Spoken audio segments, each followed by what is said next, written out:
За энэ өдрийн мэнд хүргэе үзэгчтэй. Гэгээ Монгол подкаст маань эхэлж байна. Тэгээ бид бол өнөөдрийнхөө дугаараар Улаанбаатар хот бол 2030 он гэхэд бол ер нь метротой болоод за ингээд иргэд бол метрогоор зорчно гэж одоо ярьж энэ жилээс ажил нь эхэлж байгаа. Тэгээ энэ ажлыг яг удирдах одоо явуулж байгаа. Энэ Улаанбаатар метро төслийн менежер за төслийн одоо захирлч гэж хэлж болохоор тийм ээ. Түмэн далай мөнх талайг бид бас студид явуулж авчираад байгаа. Тэгэхээр энэ өдрийн минь төргий. Өдрийн минь төргий.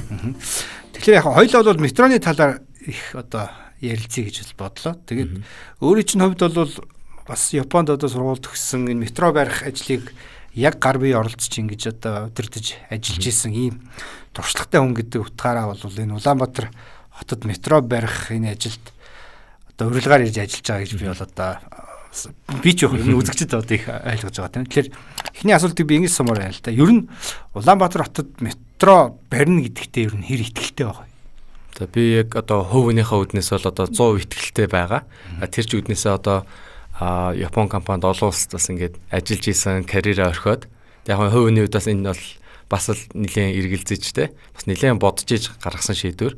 Тэгэхээр одоо хувийн хувьд бол би одоо 100% итгэлтэй энэ төсөл маань бүтэн барина гэдэг итгэлтэй болохоор л одоо би бас өөрийнхөө тэр карьерийн өөрчлөлтөө хийгээд ингээд шийдээд ирсэн одоо. Та одоо инженер хүн байж шүү дээ. Инженер хүн. За ингээд бидний зэрэг метро барихаа хүрээд ирэхлээр юу байгаа хэл та. Улс төрчтэй их уулзах одоо ийм шаардлага их тулгарч байгаа хэл та. Тэгээ яг ингээд улс төрчтэй ингээд уулзаад ингээд явхад танд зүгээр бас яг ямар санагдчихэж байна. Улс төр ингээд ороод ихсэн ажил болгон нөгөө Монголд ингээд гацдаг гэдэг юм ойлголт байдаг байхгүй. Тэг яг би ч одоо яг энэ ажилд одоо сая 6 сараас томилогдоод ирээд одоо ингээд өөрөө дунд нь ороод ажиллах хүртлээч бас ингээд одоо миний фэйсбүүкийг доош ухаал үзэл байгаа. Адилхан л одоо бас ингээд төрсөстэй нэлээд шүмжлэлтэй ханддаг. Тэ бас нэг адилхан л нэг юм бас дуу хоолой чангатай иргэн хүн байсан. Ялангуяа олон жил гадаад амьдрахаар өөр улсуудтай улсаа харьцуулаад их шүмжлэлтэй ханддаг. Тэ ингэчихч байсан, тэгчихч байсан биш үү гээл тийм байж бас ирсэн. Тэгээ яг одоо ингээд дунд нь ороод ажиллахаар яг төсөөлсөнс маань бол нэлээд жоохон өөр байдаг юм байна. Яг харьцангуй одоо би бусад төслүүд өөр газар тий яамдууд дээр яадгийг мэдгүй ч гэсэн ямар ч юм нийслэлийн захиргаа дээр одоо ингээд харьцаж байгаа хүмүүс маань бол бүгдээрээ тий том төслүүдэд хөдөлгөе. Одоо ингээд хөгжиж залуучууд ирсэн байна. Залуучуудаа дэмжиж ажиллая гэсэн хандлагатай. Тэгээ яг мэдээж процессын үед би өөрөө бас одоо дотоодын төрийн захиргааны тий процесс юмнуудад шинэ байгаа учраас бас тэрэн дээр нэлээд одоо надад бол чаленж болж байгаа юмнууд тий байгаа ч гэсэн ерөнхийдөө бол одоо улс төрч хүмүүс бол ихэнхдээ бол энэ том төслүүдийг дэмжиж хөдөлгөе яаж дэмжих үү ямар гаргалгаа нэг талаас нь л одоо одоогийн байдлаар надтай харьцаад би бол одоогоор л их эерэг. Ер нь нэлээд дэмжлэг бол сайтай. Тий одоохондоо бол их дэмжлэг сайтай л байна тий. Яг нэг улс төрчид ингээл их оролцоод ирэхээр хамаг юм гацдаг гэдэг юм ойлголт байгаа. Яг одоо яг энэ метро төслөөр одоо улс төрчийн оролцоо гэхээс илүү одоо байр гэдэг те одоо ингээд том шийдвэрүүдийг бол бүгдийг гаргацсан байгаа. Тэгээ бид одоо бол нэг техник эдийн засгийн үндэслэл концепт дизайн нөгөө зураг төслийн ажлууд юмнуудаа хийж байгаа. Энэ үед бол одоо техникийн баг маань буюу одоо манай баг маань техникийн шийдвэрээ гаргаад одоо улс төрчдөөс орж ирээд нэг те энийгээ ингээ хөдөлгөчих энэ нөхдөгөө барьчих тий. Одоогор бол надад одоо тэгж мэдрэгдсэн тийм бол байхгүй тий. Ерөнхийдөө техникийн баг төслийн нэгж маань өөртөө одоо тий мэрэгжлийн зөвлөхүүдийнхээ үндэс одоо санал дээр үндэслэл шийдвэрүүдээ гаргаад нэг хот байгуулалтын бусад бас мэрэгжлийн зөвлөл одоо агентлагууд байгаа шүү дээ тий яг одоо мэрэгжлийн хүмүүс ажилладаг тэд нартайгаа ажлын хэсэг байгуулад асуудлуудлаа хэлэлцээл ерөөсөө тэнд шийдвэрүүд гаргаа явж байгаа. Тэгэхээр яг улс төрчтэй одоо ийм техникийн шийдэл дээр ч юм уу тийм шууд оролцсон асуудал бол одоогоор байхгүй. Та бол яг энэ метроны яг энэ метрог өөрөө барьж байгуулж явсан ийм туршлагатай хүн. Метрог ингээд анх ярьж байхад нэг ийм зүйл их ярьжсэн байхгүй. Улаанбаатар хотод юу нь яг метро хэрэгтэй юу? Зүгээр л хит замбраагүй байдлаас болоод бид нар ингээд хотоо юм замбраагүй болгоцсон. Ингээд төв жирээтэй болгоцсон. Бид нар энэ замбраагүй байдлаа засах хэрэгтэй юм шүү. Тэгээ энэ замбраагүй байдал дээрээ дахиад нэг метро бариад ингээд мөнгө үрээд бүр замбраагүй болох юм шүү гэдэг байр суурийг бас зарим хүмүүс их илэрхийлж байна л дээ. Энэ дээр юу ямар бодолтой байдаг? Энэ дээр яг мэдээж Улаанбаатар хотод метро хэрэгтэй юу гэдэг одоо асуултын хариултыг бол одоо би ч гэсэн одоо залуу мэрэгчлээ шууд хэрэгтэй гэд хэлчихэд бол одоо арай л дур мэдсэн зүйл болно. Энэ хэрэгтэй гэдэг шийдвэр юмнууд хаана гарч ирсэн бэхээр 2011 13 онуудад Солонгосын болон Японы тусын зөвлөх инженерийн баг орж ирээд тэр үед бол бүр 2 жилийн турш нэлээд бас тий детальны судлаад манай Улаанбаатар хотын бүтэц байгуулалт, зорчилт хөдөлгөөн тий хүмүүсийн зан хандлага энэ статистик дата бүх юмыг 2 жил судлаад гаргасан тэр судалгааны тайлан дүгнэлт дээрээ бол одоо яг энэ метроны шугам барьж байгуулсан нь хамгийн зохимжтой одоо энэ нийтийн тээврийн хэрэгцээг хангах ирээдүйдийн хотын хөгжил яг энэ ноён нуруу болох юм байна гэдгийг ол илэрхийлээ гаргацсан баг. Тэгэхээр би бол тэрийг уншаад тэрийг яг мэрэгжлийн хувьд ойлгож байгаа. Би тэр судалгаа хийсэн компанид нь яг цаг хугацаанд хийзээ сүүлд нь ч гэсэн сая 5 жил гараа ажиллаж байгаад ирсэн. Яг тэрийг бас Монголд голом тотхонд 2 жил амьдэрсэн Япон өвнөрийн одоо шавь нь болж би 5 жил сурсан болохоор бас аягуулсаа ойлгосон. Тэгээд одоо би тэрийг л яриа явж байгаа болохоос биш. Би нэг одоо тий лаг ухаантай мундаг болоо судалчаад яриад байгаа юм бол тий бас биш тий.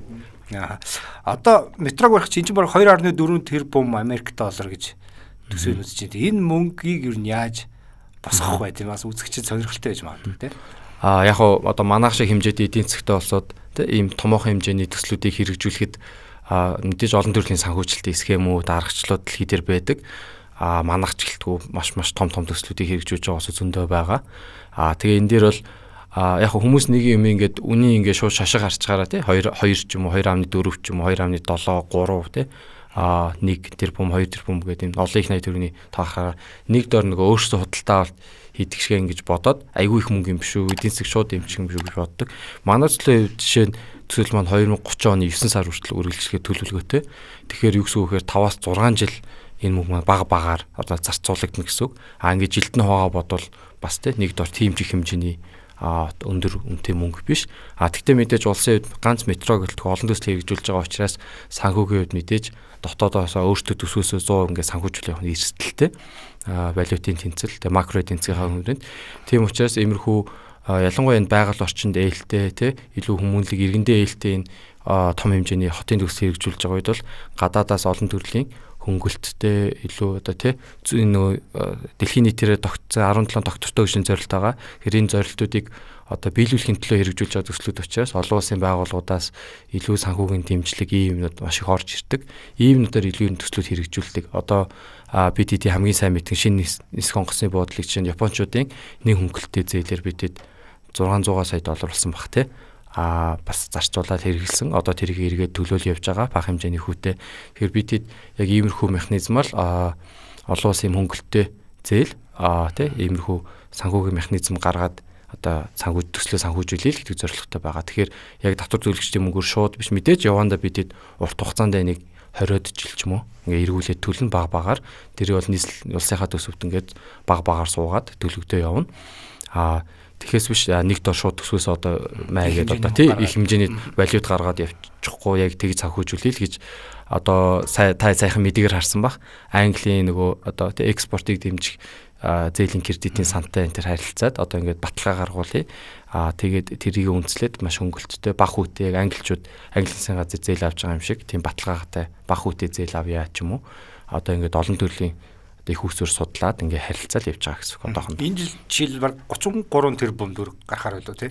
Энэ жил 333 тэрбум төгрөг нийслэлийн төсвөд суулгацсан байгаа. Энэ 24 онд асуусан байсан. Тэгээ 24 онд бид хэд мэдээж энэ барилга гүйцэтгэлтэй ажлыг эхлүүлэх арай болоог байсан учраас тэр төсвөө авч үлдээд 25 онд одоо ингээд одоо улиран суулгацсан байгаа. Шинээр бол тавиагүй. Одоо ингээд метрогоо бариад ашиглалтанд орчлоо. 2.4 тэрбум доллар зарчлаа. Эргээд буцаагаад энэ мөнгөө хэдийн хугацаанд ер нь олж авах болно.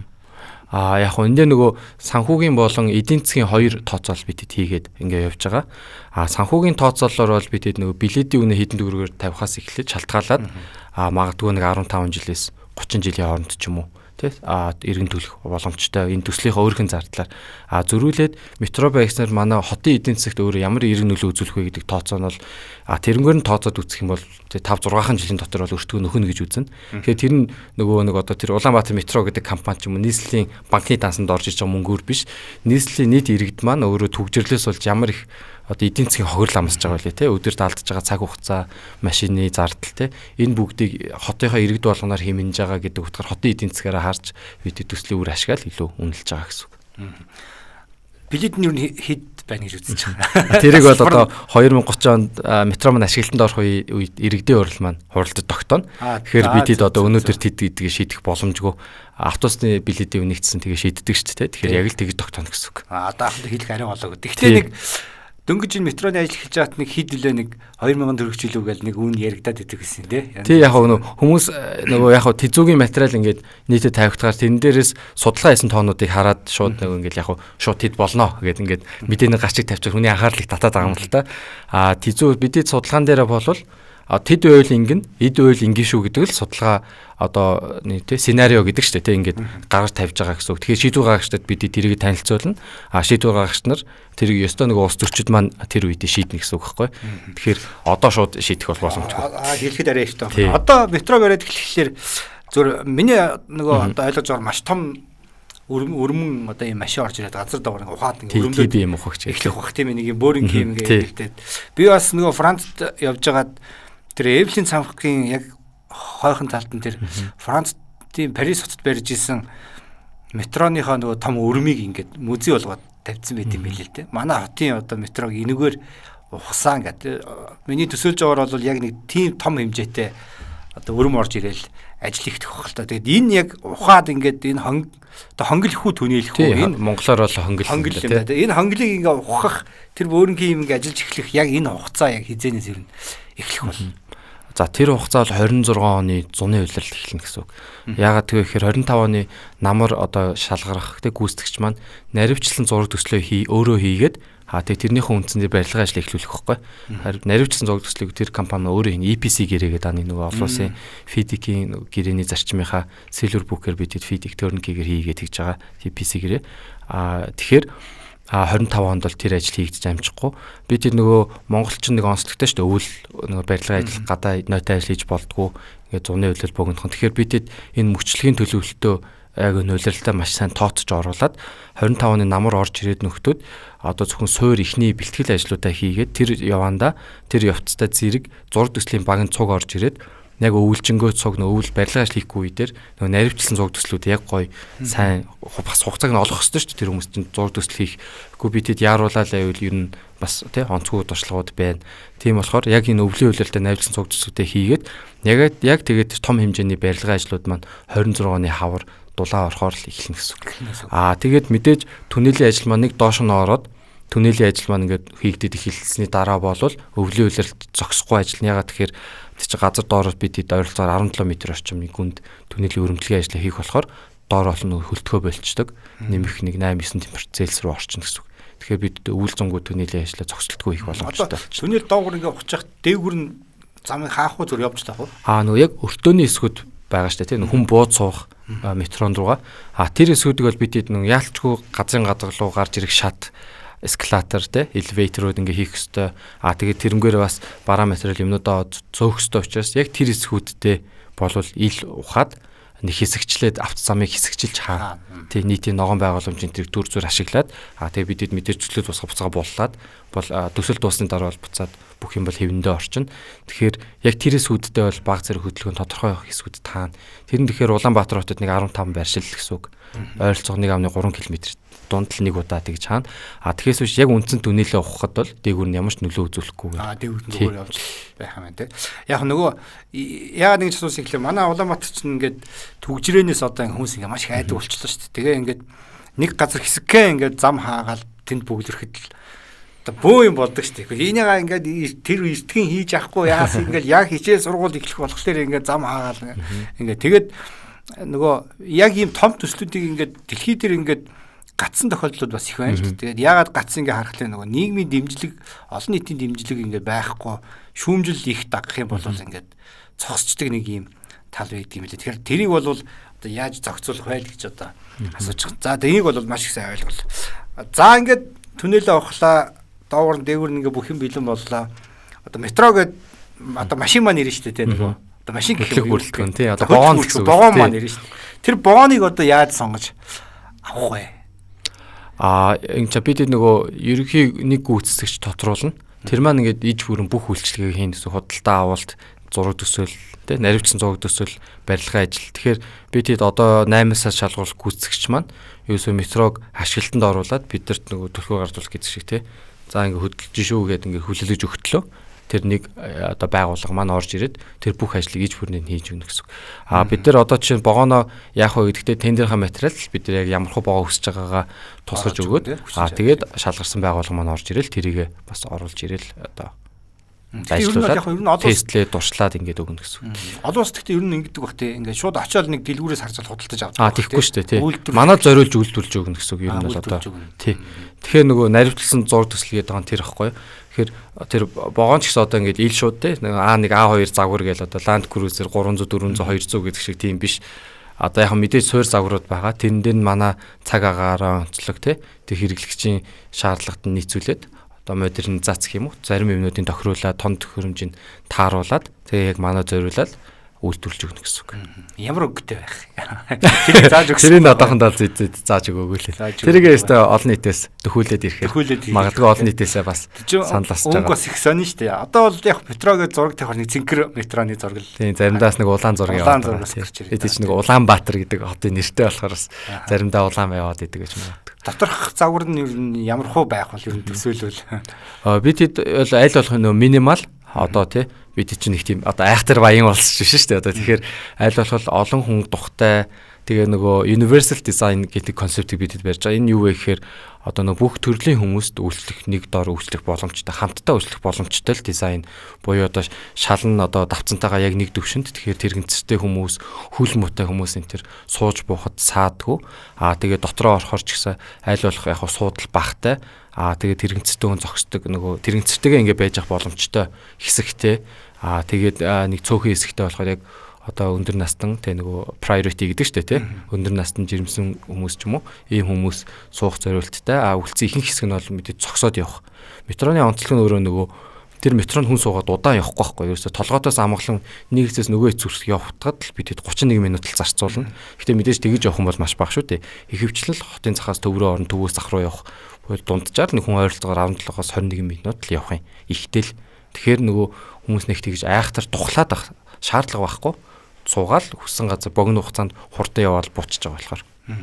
Одоо метроны ингээ буудлын руу ингээд яваад орохлоо бид нар ингээд гадаад явахад их л хардаг шүү дээ. Ингээл зүгээр дэлгүүрлүүл яваа орчдөг шүү дээ. Ингээл хоолны газар, банк ингээл бүх яг ийм үйлчлэгээний төвүүдийг хэр ихээр одоо байгуулах буудлуудад.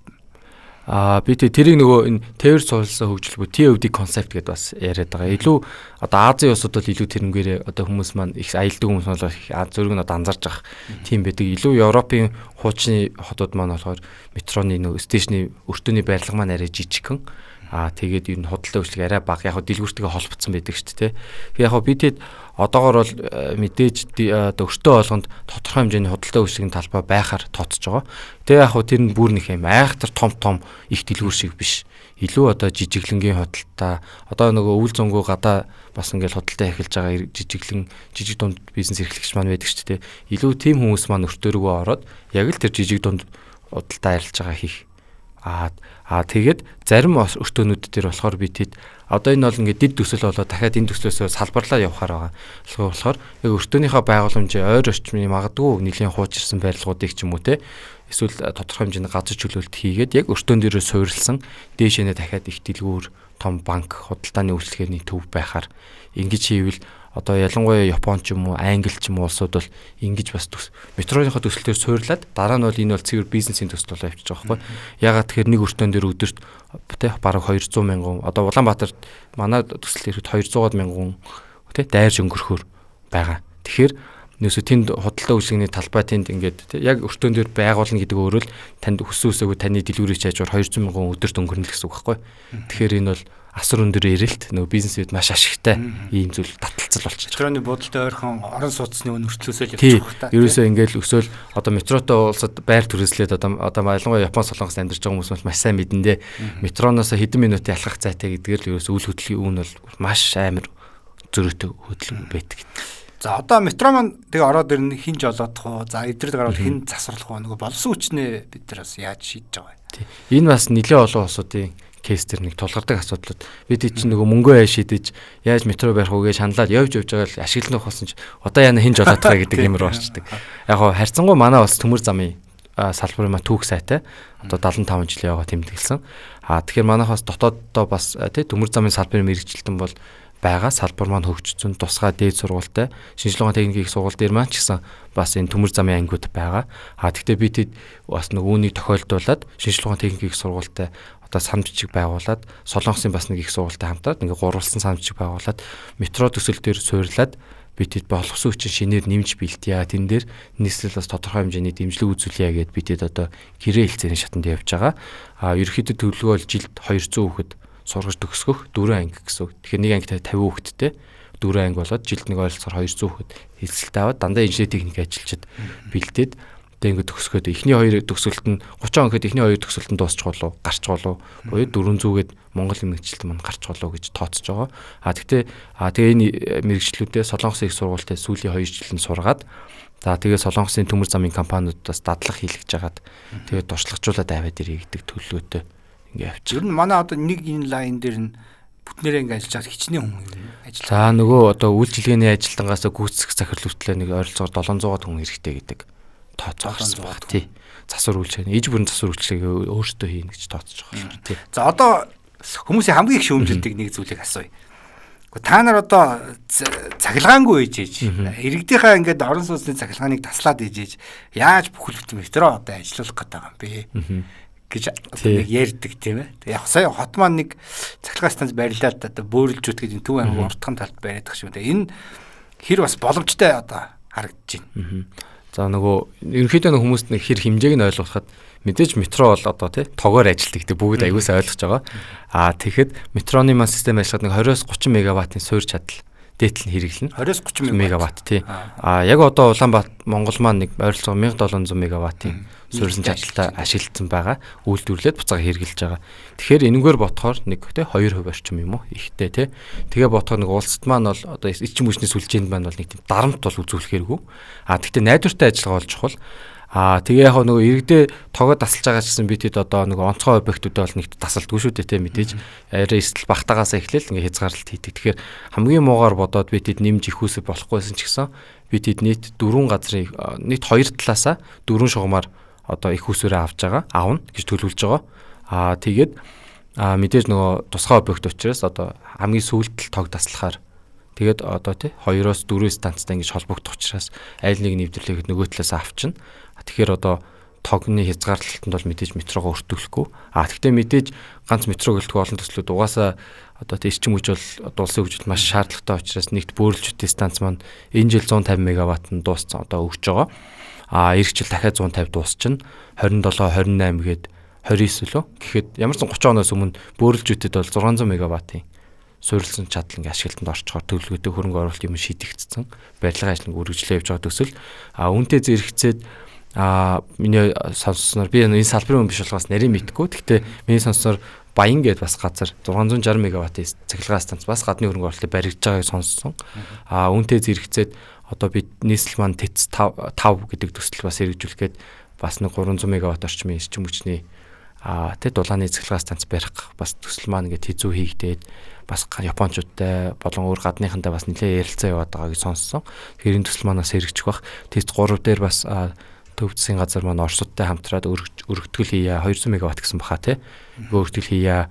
Ер нь бол 2030 он гэхэд 2040 он гэхэд уучлаарай. 2040 он гэхэд нийслэлийн өөрийн хэрэглэхэд баг 3000 мегаватт болчих юм байна. Их үзүүрнээ тийм болох юм байна гэдэг тооцоо явж байгаа юм байлээ. Тэгэхээр манай метроны нэг 20-30 мегаватт бол одоо 1% даач хүрэхэ болчих واخа тий.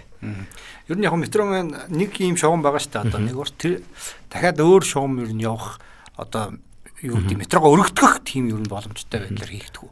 Нэгт одоо яг нэгдүгээр шугам маань толгоотоос амгалан өрөөд дуусч байгаа. Одоо улаастай юм. Толгоотоос улаастай өрөөд дуусч байгаа. Толгоотоос бол цаашаа сунгах боломжтойгоор бид дизайн хийж байгаа. Тэгвэл тэр нь мэдээж ирээдүйн хотын чиг хандлага хөгжил одоо 2040 гээд бид ерөнхий төлөвлөгөө батлуулах гэдэг их хурл өргөн барьсан байна. Эндээ нийцүүлээд бид ийм их багтаамжийн нийтийн тээврийн шугамуд тэр хотын ерөнхий төлөвлөгөөнд оруулсан байгаа. Тэгэхээр тэрнийхээ дагуу нэгдүгээр шугамаа сунгана. Баруун тишээ гэсэн үг хотын. Хоёрт 2 болон 3 дахь шугамуд ер нь бол ирээдүйд хийгдэж таарна. Гэхдээ бид одоогор нөгөө тэзүү алга. Тэгэхээр би одоо барин 50 хамаагүй яриад явах. Мэдээж босоо шугамын тэзүү бол эхний ээлжинд яригдах бах. Гэхдээ энэ дээр бол одоогийн төлөвлөгөөр бид нөгөө трамвай хөнгөн төмөр зам хийе гэдэг төлөвлөлт явж байгаа. Тэгээд эрэлт маань ихсээд нэг шин 100 мод хот маань хөгжөөд хот маань нэг урагшааны илүү хөгжөөд трамвайны бас хүний тээвэрлэх даацны хүрхээ болоод хэдэн онд дуусна гэдэг дийлхэ болно гэж гарах нь тэр үед нь метро руу шилжиж гэдэг метроны 2 дугаар шугамын тэзүүгийн ажил ер нь утгагүй эхлүүлье гэдэг бид бас ярилцаа явж байгаа. За бас нэг иргэдийн шүүмжилдэг нэг асуудал байна. Улаанбаатар 100 бороо ороход зам нь зүгээр усаар дүүрчдэг шүү дээ. Метроны хонхилж нь усаар дүүрчээд метронд явахгүй юм биш үү гэдэг нэг иргэдийн одоо болгоомжл бол эсвэл шүүмжил байдаг те. Энэ дээр бас нэг гоё тайлбарлалт. Яг хоо техникийн хувьд бол одоо үерийн уснаас хамгаалах байгууламжууд бол бүрэн одоо төлөвлөгдөж байгаа. Одоо те метро маань мэдээж одоо яг ханаараа ч юм уу те өөрөө газар дор байгаа юмар бол мэдээж ус нэвчихгүй усны бүрэн хамгаалалттай. Угаасаа хөрсний усны түвшингээс доор байгуулж байгаа байгууламж угаасаа төсөөлөл одоо шаврын дунтал гэсэн үг шүү дээ. Одоо хөрсний устай газар байна гэсэн үг. Тэг нөө иргэдээ яаж байгаа нэг гудамжнаас одоо ингээл те нэг шатаад агаал ингээл ус урсаа орчих вэ гээд яг хөө тийм харамслалтай тохиолдлууд гадны усууд тохиолдож исэн. Мерсер байдаг тийм хятад байгаа. Нью-Йоркт ч бас саяхан дүүрээд авсан. Гэхдээ яг мэдээж нэг бороо гинт ордгоо учраас те бороо их орохоор бол метроныхоо үйлчлэгийг төр зөөр хэдэн цагаар хаагаад тэг ингээ ямац иргэдээ эндүүлэхгүйгээр бол Нью-Йоркот бол аваа гарсан байсан. Манай урд төршид бол харамсалтайгаар бас нилээд эргээд энтсэн юм гашуун түүх байгаа. Тэг мэдээж одоо олон улсын метроны салбарт энэ талаар арга хэмжээ аваад Токиод чинь иргэдээ алдаагүй ч гэсэн хавтлах энэ хамгаалтын юмнуудаа сайжруулах явж байгаа. Тэгээ зүгээр сонирхолтой яадаг вэ гэхээр эхлээд яг эхлээд довжиг өндөр хийчдэг. Тэгэхээр нэг юм одоо гудамжинд ингээ жоохон бороо орохоор нэг юм шагаагаар татсан ч юм устай байх гэдэг бол одоо тийм байх гэдэг гудамжин дээр орц гарцуудаа бид зүгээр довжиг нэг өндөр хийчихэж байгаа гэсэн үг. Тэгэхээр ус доош нь алдахгүй. Бүр ингээд айхтар үерлээд те нөгөө бүр гол мөрөн шиг болоод ийм болох гэдэг гудамжууд дээр бол бид орц гарцуудаа нөгөө хавхлахтай хийчдэг. Тэгэхээр мэдээж борооч нэг дор ингээд бас асгарчихгүй бороо орох юм бол мэдээж үйлчлэгээ төр зогсоогоод хавхлуудаа ингээ хаачхад бол ус алдахгүй. Тэгээд бидэд бол мэдээж нэг одоо төлөвлөж байгаа учраас энийг мэдээж яг зохицуул төлөвлөж байгаа. Ийм харамсалтай кейс гараад байгаа улсууд маань нэлийн дээр үед байгуулсан метроны системүүд тэгээд нөсөөлөд нэг уур амьсгалын өөрчлөлөөс болоод ордог борооны хэмжээ нь огцом нэмэгдээд тэгээд тэр анх байрсан тооцооноос нь жоохон алдагдчих тийм харамсалтай тохиолдлууд ганц хоёр гарсан байл. Өвлийн үйлрэлд ер нь манай одоо Улаанбаатар баригдсан метро үйл ажиллагаа ер нь хэвэн байх уу? Хүмүүс бас их асуудаг шүү дээ. Өвөл бас их хүүтэн шүү дээ гэдэг. Тий яг нөгөө гүүрэн байгууламжийн дээр ч юм хэрвээ байгуулвал яг тийм асуудалтай. Би тийм учраас одоо метрогоо 100% газар доогуур хийж байгаа. Манайх шиг угаасаа хөдөө усууд ер нь л дандаа газар доогуур метрогоо шийддэг. Метроныхоо өртөөнүүдээр нэмээд бүр тий нөгөө төгөөмөл зорчдог газрууд руу явган хүн зорчдог хүртэл ийм жижиг хонглоод нэмж айгүйх байгуулдаг. Би тийм бас одоо метроны дараа энэ төслөө өргөжүүлээд хийх ажлуудын нэг нь тэр. Тэгээ газар дор байгаа гол онцлогч нь одоо бүгд л мэдэн штэ. Газар дор бол нэмэх температуртай өвлждөг. Газрын доошоо нэг 3-4 метрээс доошоо яваал ирэхэд нэмэх температуртай байдаг. Тийм болохоор бид тэ бохрын шугам, усны шугамудаа доогуур явуулдаг.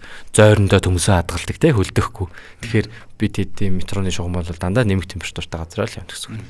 Одоо нөгөө би нэг Грекийн Афин хотод ингээ метро байжсэн чинь олон нийтийн хэсрүүцэлтэй тулгарсан юм байна л да. Тэгээ тэр яагаад тэр ажил нь тэгээ жоохон завсарлсан ихэ нөгөө яг нөгөө шугам ингээ явж ирсэн чинь түүхэн дурсгалт газрууд дайрах болчоод.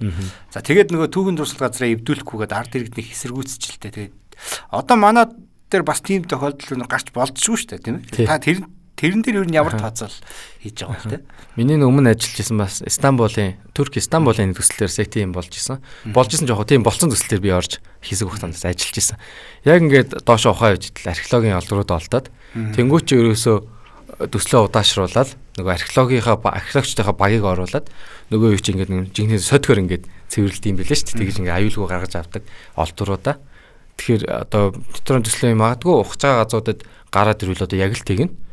За төслөө болио ихэхгүй. Тэгтээ мэдээж археологийн олдруудаа бид гэмтихгүйгээр гаргаж авна. Тэгээд хугацаа баг зэрэг хойшлох бах. Тэгтээ одоо тийм сайхан үнэтэй бол хуучны олдрууд олчвол одоо тэрийг бол ивтэйхэн авахал ботно. Тийм учраас ерөөхдөө ийм доошоо ухдаг ажлууд дээр нэг одоо археологч ажилдаг. Тэгэхээр талбай дээр нэг археологчийн хяналтанд ор энэ төсөл явна. Археологч маань ухаж байгаа юмныхаа дээжийг харна, тий? цаг үе ингэж хянаж тий бас нөгөө тий магадгүй хуучны юм байна уу барилгын ажилчид бол тэр мэдэхгүй шүү дээ. Тэгэхээр бид талбайд тэгт нэг археологч ажиллуулна л гэсэн үг. Тэгэхгүй наа чин ийм байж магадгүй шүү али бэж та нэг үзэт хийгээд тэгдэг. Ер нь одоо энэ доош ухдаг төслүүд ер нь тэгж ажилдаг. Тэгж газрын гүн рүү их гүнзгий орж байгаа болохоор тийм ээ.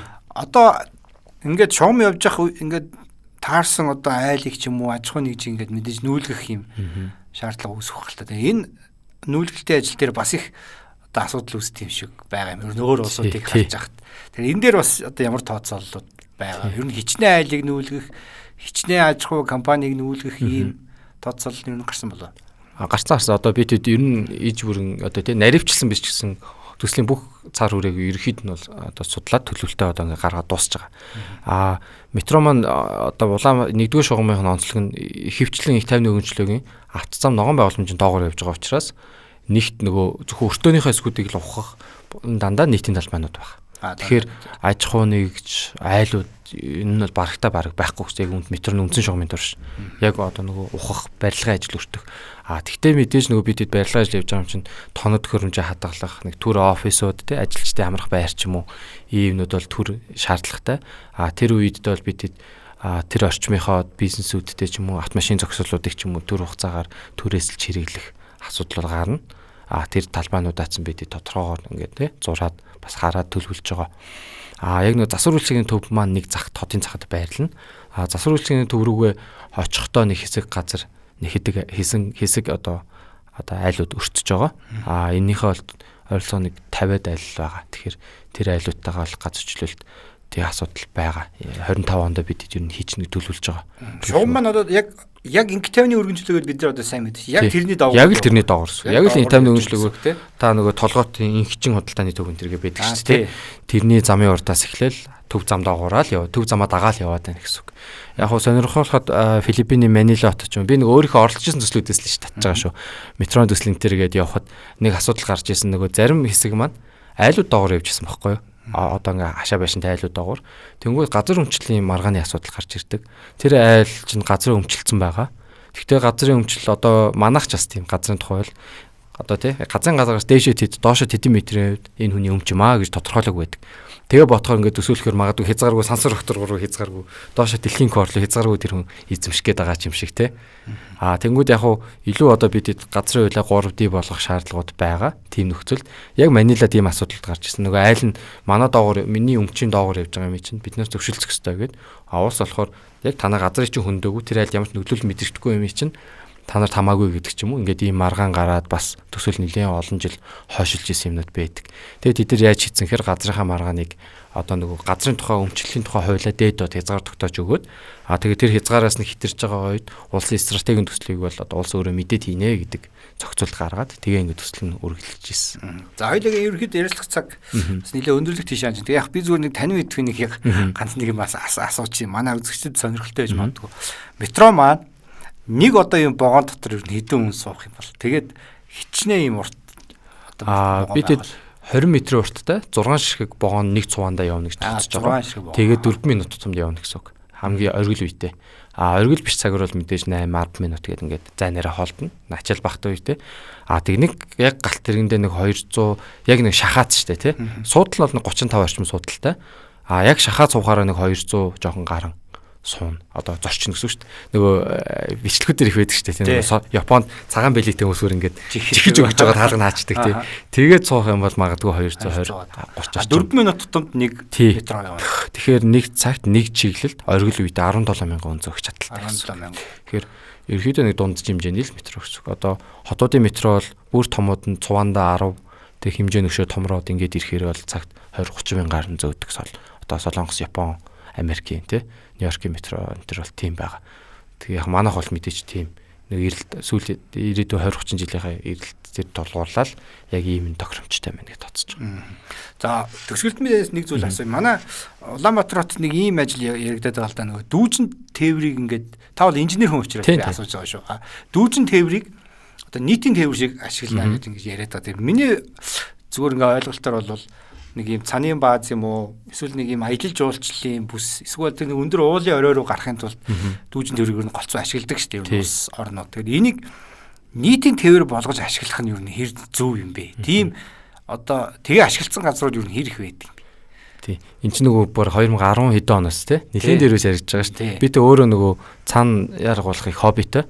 Тэр нь аюу олон улсад бас ингэж аюу их гулгасан тэгэнгүүт янз янзын тийм одоо дүүжин тээвэр, гондола, тий, cable car, cable train гэл янз янзаар нэрлэлдэг.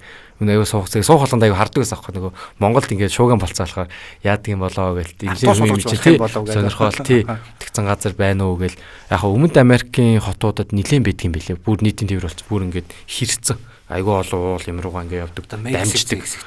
Бүр тийм Колумб энтер байсан баха. Би яг сайн санахгүй. Өмнөд Америк улсууд байсан. Тэгэж айгүй уулашхаг юм билээ. Тэгээ яг харахад мэдээж одоо энгийн автобус, метро, нийтийн тээврээс хүн тээвэрлэх чадлын цагт арай бага. Ялчгүй баг. Одоо манай нөгөө бас харьяа байгууллагт байгаа учраас би сонирхоод бас зарим хуралтанд суудаг юм л. Тэрээс нь манайх одоо эхний шугам маань барилгын ажил одоо хавар эхэлж байгаа. Энэ нь бол цагт 2000 гэлөө 2800 хүн зөөх юм билээ. Тэгэхээр автобуснаас бол мэдээж бага. Тэгтээ нөгөө энэ байгалийн хэцүү төвөгшөлтэй газар зам барих чи аюу өндөр зардалтай шүү дээ. Гүүр барайл, шаврын дунд одоо тий баган зоогоол ингээл гүүрэн байгууламж, далан байгуулаад тэгэл тэрийг уснаас хамгаална, нийгэмнээс хамгаална гэд. Тэгээ нэг их хүн их зорчихгүй хэрнээ иргэд мэдээж тэр бас хүн багтаа газрын уулс юмч үйлчлэх хэвээр холболттой байх хэвээр. Тэгэхээр ийм нөхцөл ашигладаг юм байна даа л гэж харсан. Тэгээд яг хөө нийтийн тээвэр болгож бас ашиглаж байгаа газрууд байна. Мэдээж эрэлт багтай өндөр төвөгчтэй газруудаа л холбогддог юм бэл. Тэгээ энэ шинэл юм бэл л дэлхийн нийтээрээ илүү шинэлэг болгоод тэгээ Токио бас Йокохама гэдэг нөгөө арлын нэг юм одоо Токиотойгоо залгаа нэг тустай хотын статустай. Тэгээ энэ Йокохамагаа бас нэг усан дээгүүр бас ингээд нэг холбогдсон. Лондон хот бас нэг нэлээд том Thames River гэдэг том гол дээгүүрээ бас нэг юм дүүжин тээвэр тавьсан бас байгаа юм бэл. Яг огт бас байхгүй биш тий. Нэр нэг зүйл асуусан би яг мартах чинь. Газар хөдлөхөд метро ер нь өөрөө яаж хамгаалдаг юм бол тэр газар доор байгаа юм. Газар доор байгаа учраас газар нөгөө хөдөлж байгаа ямар үед энэ газар хөдлөлт асуудалтай болоо тэгэхээр газрын гадарга дээр байгаа газартай хатуугаар холбогдсон юмнууд газар хөдлөхөөр нөгөө дайваад одоо ингээд одоо ширээг хөдлөх ширээн дээр байгаа юмнууд нуруу унцдаг штэ тий. Тэр шиг л гэсэн үг. Метро маань болохоор одоо ширээ байлаа ширээтэйгээ бэхлэгдсэн.